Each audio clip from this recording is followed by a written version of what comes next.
तेजस्वी यादव जी के सरकारी बंगले पे ताबड़तोड़ गोलियां चलाई गई है दोस्तों, ताबड़तोड़। इसकी जानकारी खुद तेजस्वी यादव जी अपने सोशल मीडिया प्लेटफॉर्म एक्स पर जानकारी देते हैं दोस्तों। लिखते हैं कि आज मेरे आवास के बाहर गोलियां चलाई या चलवाई गई। एनडीए के राक्षस राज में सत्ता संधारित अपराधियों का मनोबल इतना बढ़ चुका है कि अपराधी वीआईपी जोन में जाकर फायरिंग कर रहे हैं। कुछ ही दूरी पे जहां राज्यपाल का आवास है, राजभवन है, मुख्यमंत्री जी का आवास है, नेता प्रतिपक्ष का आवास है, न्यायाधीश का आवास है, एयरपोर्ट है, वहां पे खूंखार अपराधी बेलगाम फायरिंग कर रहे हैं दोस्तों। आगे तेजस्वी यादव जी लिखते हैं, खबरदार कोई इसे जंगल राज कहेगा तो। वैसे भी कल प्रधानमंत्री मोदी जी आ रहे हैं, इसलिए गोदी मीडिया को सकारात्मक छवि बनाकर रखनी है। दोस्तों आप सबको पता है कि कल 20 तारीख है और प्रधानमंत्री मोदी जी बिहार के सिवान जिला में कल आने वाले हैं और खूब तैयारी कर रहे हैं। बिहार के सत्ता में जो लोग हैं खूब तैयारी कर रहे हैं। लेकिन दोस्तों सवाल उठता है, नेता प्रतिपक्ष है तेजस्वी यादव जी, उनके आवास पे किसने गोलियां चलवाई, किसके कहने पर गोलियां चलाई गई, इसकी जांच होनी चाहिए और बेहद गंभीर जांच होनी चाहिए। पूरे जड़ तक जाना चाहिए इसके पीछे कौन सारे लोग हैं। तेजस्वी यादव जी के आवास पे दोस्तों फायरिंग करना इतना आसान नहीं है, कोई ना कोई इसमें इन्वॉल्व होगा। सवाल दोस्तों सत्ताधारी लोगों से पूछा जाएगा, क्योंकि बिहार में है चुनाव और ये भी कहीं साजिश रचा जा रहा होगा कि चुनाव से पहले नेता प्रतिपक्ष को खत्म कर दिया जाए ताकि चुनाव आसानी से जीता जा सके। ये भी दोस्तों प्रयास लगाया जा रहा है। लेकिन दोस्तों सवाल उठता है कि आज ही मुख्यमंत्री जी हाईटेक पुलिस गाड़ी को दिए हैं, यानी बिहार पुलिस को हाईटेक वाहन दिए हैं कि अपराधी को जल्दी जल्दी पकड़ेंगे। देखिए दोस्तों सम्राट चौधरी क्या लिखते हैं, आज माननीय मुख्यमंत्री नीतीश कुमार जी के साथ पुलिस के लिए उपयोग हेतु 520 4 पहिए एवं 98 2 पहिए वाहन का उद्घाटन किया गया। उनको दिया गया कि आप लोग अपराधियों को पकड़िए। आगे लिखते हैं, कानून व्यवस्था को बनाने के लिए बिहार पुलिस के लिए विश्व स्तरीय तकनीकी का आधुनिक सुविधा प्रदान की जा रही है। दोस्तों देख लीजिए, विश्व स्तरीय तकनीकी दिया जा रहा है। सम्राट चौधरी बोल रहे हैं कि बिहार पुलिस को विश्व स्तरीय तकनीकी दिया जा रहा है कि अपराधी को पकड़े। लेकिन पटना में लगातार दोस्तों आपराधिक मामला इतना बढ़ा है, इतना खून खराबा हो रहा है, दिन दहाड़े मर्डर हो रहे हैं, फिरौतियाँ मांगी जा रही है और कत्लेआम खुलेआम हो रहे हैं। ये सत्ता संधारित लोगों को इससे कोई मतलब नहीं है, कोई मतलब नहीं। एक तरफ सम्राट चौधरी दावा कर रहे हैं कि हाईटेक 520 गाड़ियां दी गई है, 2 पहिए वाहन दिए गए हैं 98। ये सब किसके लिए दिया गया है? नेता प्रतिपक्ष के ऊपर फायरिंग करने के लिए। अभी तक दोस्तों जो अपराधी तेजस्वी यादव जी के घर पे गोलियां चलाए हैं उनकी गिरफ्तारी नहीं हुई है, छापेमारी किया जा रहा है गिरफ्तारी के लिए। लेकिन दोस्तों सवाल उठता है, बिहार में है चुनाव और तेजस्वी यादव जी के बंगले पे फायरिंग ऐसे होना, ये सवाल उठता है। लेकिन दोस्तों बिहार के किसको मतलब है? उधर तो ये दिलीप जायसवाल हैं बिहार के बीजेपी के प्रदेश अध्यक्ष, ये बोल रहे हैं कि जनसुराज पार्टी यानी प्रशांत किशोर जी के पार्टी के लोग फर्जी प्रचार कर रहे हैं बीजेपी के हैंडल से। दोस्तों मैं चाहूँगा कि प्रशांत किशोर जी का जरा आप थोड़ा बयान सुन लीजिए, किस तरह लपेटे हैं दिलीप जायसवाल को, उनको खूब सुनाया है खड़ी खोटी। सुनिए। दिलीप जायसवाल को अपने जीवन में सोशल मीडिया का कुछ आइडिया है नहीं। इनके पिताजी को सोशल मीडिया हम लोगों ने सिखाया है। जिस अकाउंट की वो बात कर रहा है, सब लोग ध्यान से सुन लीजिए, जिस अकाउंट का बात दिलीप जायसवाल कर रहे हैं वो भाजपा के 2 लोग आज से नहीं 2016 से चला रहे हैं। और उस आदमी को ये भी नहीं समझ है कि ये भाजपा का कोई पेज नहीं है, ये फेसबुक ग्रुप है जिस पर कोई भी जाकर कुछ भी लिख सकता है।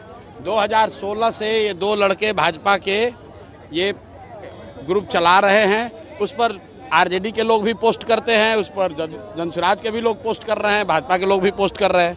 उनको जो केस किए हैं तो उनको कहिए कि तुम्हारा तो सरकार है ना, तुम जाओ और डीजीपी के साथ जाओ, और उसमें अगर एक भी चीज़ गलत निकल जाएगा तो प्रशांत किशोर राजनीति से संन्यास ले लेगा। लेकिन अगर नहीं निकला तो इसको हाथ जोड़कर दिलीप जायसवाल को पूरे बिहार के युवाओं से माफ़ी मांगना चाहिए।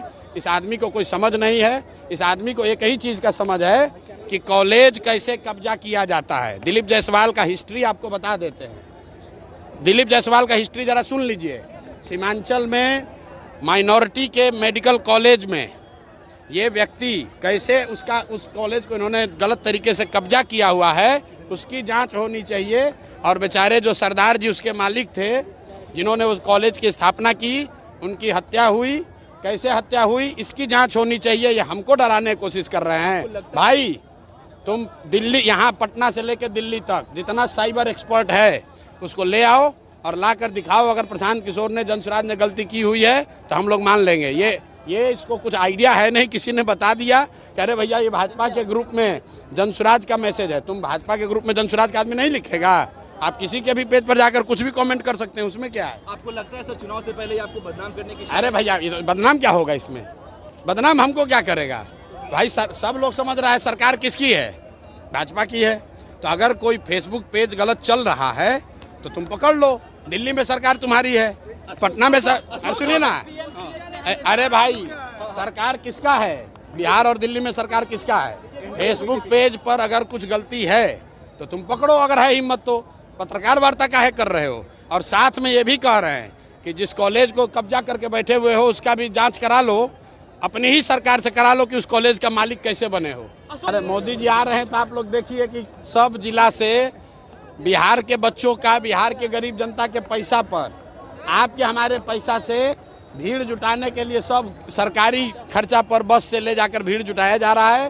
तो सब लोगों को पूछना चाहिए कि भाई आप हम लोग को कुछ दे तो नहीं रहे हैं, हम लोग का ले क्यों रहे हैं? ये जो दोस्तों आपने सुना प्रशांत किशोर जी थे। दिलीप जायसवाल जो बीजेपी के प्रदेश अध्यक्ष हैं, उन्होंने आरोप लगाया था कि जनसुराज पार्टी के लोग हमारा ट्विटर, हमारा फेसबुक पेज बनाकर नाम से बीजेपी का फर्जी प्रचार फैला रहे हैं। असल में दोस्तों जांच में ये पता चला है कि वो ग्रुप है, उस ग्रुप में हम भी ट्वीट कर सकते हैं, कोई भी व्यक्ति जाके ट्वीट कर सकता है, कोई भी उसमें पोस्ट कर सकता है। उसके बाद प्रशांत किशोर जी किस तरह भड़के कि उनको खानदान को सिखाना पड़ेगा, उनके परिवार के लोगों को हम लोगों ने सिखाया। ऐसा है तो जांच करा ले, उनकी सरकार है बिहार में, साइबर सेल से, दिल्ली के साइबर सेल से जाके जांच करा ले, ऐसा प्रशांत किशोर जी का आरोप है। लेकिन दोस्तों सवाल उठता है कि बिहार में है चुनाव और इस तरह विपक्ष के पार्टियां को, लोगों को परेशान करना, कभी आरोप लगाना, कभी गोलियां चलवाना, ये सवाल उठता है क्या बिहार में विपक्ष के लोगों का मारने का प्लान चल रहा है क्या? सवाल यही है दोस्तों, सत्ताधारी जो लोग हैं, मेरा सवाल उनसे ही है। तेजस्वी यादव जी की आवाज़ पे गोलियां चलाना कोई आम बात नहीं है, ये दोस्तों आरोप है। दिलीप जायसवाल आरोप लगा रहे हैं, दूसरी बात है। लेकिन आप सोच कर देखिए, लालू प्रसाद यादव जी वहाँ पे रहते हैं, उनकी माता रहती है तेजस्वी यादव जी की, और वहाँ पे गोलियां चलाना इतना आसान नहीं है। इसकी जांच होनी चाहिए, गंभीर जांच होनी चाहिए। आपको क्या लगता है दोस्तों, इसके पीछे कोई पॉलिटिकल कारण हो सकता है या कोई आपराधिक मंशा हो सकता है? इसके बारे में आप क्या सोचते हैं? अपना राय हमें जरूर बताइएगा।